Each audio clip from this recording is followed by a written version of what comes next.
NCP জামাত ইসলাম তারা কিন্তু ক্ষমতা এখন ভোগ করছে যে নির্বাচন সুষ্ঠু অবাধ নিরপেক্ষ হলে পরে বিএনপি ক্ষমতায় আসবে। ইলেকশনকে বানচাল করার জন্য বা এটাকে ডিস্টার্ব করার জন্য এই যে কিছু কিছু খবর যেটা পান একটা পর একটা পর যে ঘটছে এটা অস্বীকার করার জন্য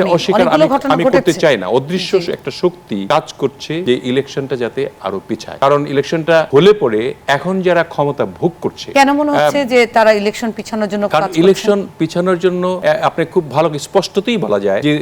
এনসিপি আপনার জামাত ইসলাম তারা কিন্তু ক্ষমতা এখন ভোগ করছে, কারণ তারা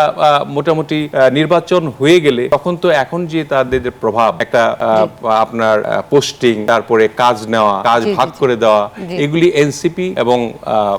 জামাত ইসলামের লোকরাই করছে ম্যাক্সিমাম। এখানে বিএনপি যেহেতু দেখা যাচ্ছে, সভাপতি আমরা মনে করছি বিএনপি তো অনেক বড় একটি দল, আপনার কেন মনে হচ্ছে যে জামাত আর এনসিপি হচ্ছে এই কাজটা করছে? এই কাজটি করছে পত্রিকায় আপনারা দেখছেন, তো আপনারা পত্রিকায় দেখছেন, তারপরে কোথায় কিভাবে পোস্টিং বাণিজ্যগুলো হচ্ছে সেগুলি তো অহরহ আসছে। এখন বোঝাই যাচ্ছে যে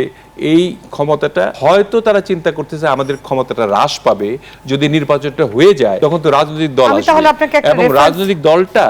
হ্যাঁ বলেন না, আমি একটা রেফারেন্স দিতে হবে। গতকালকেও হয়েছে এবং এর আগে বিবিসি বাংলাকে সাক্ষাৎকারে এনসিপির যিনি সদস্য সচিব রয়েছেন আক্তার হোসেন, উনি বলেছেন, উনি কিন্তু একদম সরাসরি বলেছেন যে বিএনপির পক্ষ থেকে যেহেতু একটি বড় দল, প্রভাবশালী দল, তারা ধরেই নিয়েছেন যে তারা নির্বাচনে জিতবেন এবং সেইভাবেই তারা এখনই দল গোছানো শুরু করেছেন। এলাকা ভিত্তিক, থানা ভিত্তিক তারা এই চাঁদাবাজির কাজগুলো করেছে এবং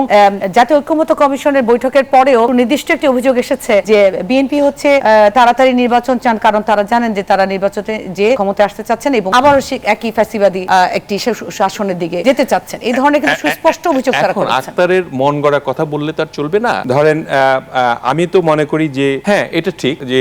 নির্বাচন সুষ্ঠু অবাধ নিরপেক্ষ হলে পরে বিএনপি ক্ষমতায় আসবে, কারণ বিএনপির সাপোর্টটা অনেক বেশি এবং 17 বছর যে আমরা যুগপৎ আন্দোলন ওদের সঙ্গে নিয়ে করেছি, তাতে করে BNP headed by BNP government form করবে, এটা মোটামুটি ভাবে প্রত্যেকটা মানুষই জানে এবং আমরা বিশ্বাস করি যে আমাদের যে আদর্শ, আমাদের যে ম্যানিফেস্টো, আমাদের যে দফা 31 দফা, সেগুলি বিশ্বাস করে মানুষ আমাদেরকে নির্বাচিত করবেন এবং সেই কারণেই এই আক্তারদের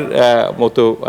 মানে ওরা তো ম্যাচিউর না, মানে আমি আক্তারদের মতো বলেছি এই জন্য যে এনসিপির অনেক ছেলে পেলেরাই ওরা হয়তো বুঝতে পারছে না, এখনো তো ওরকম ম্যাচিউর হয়নি।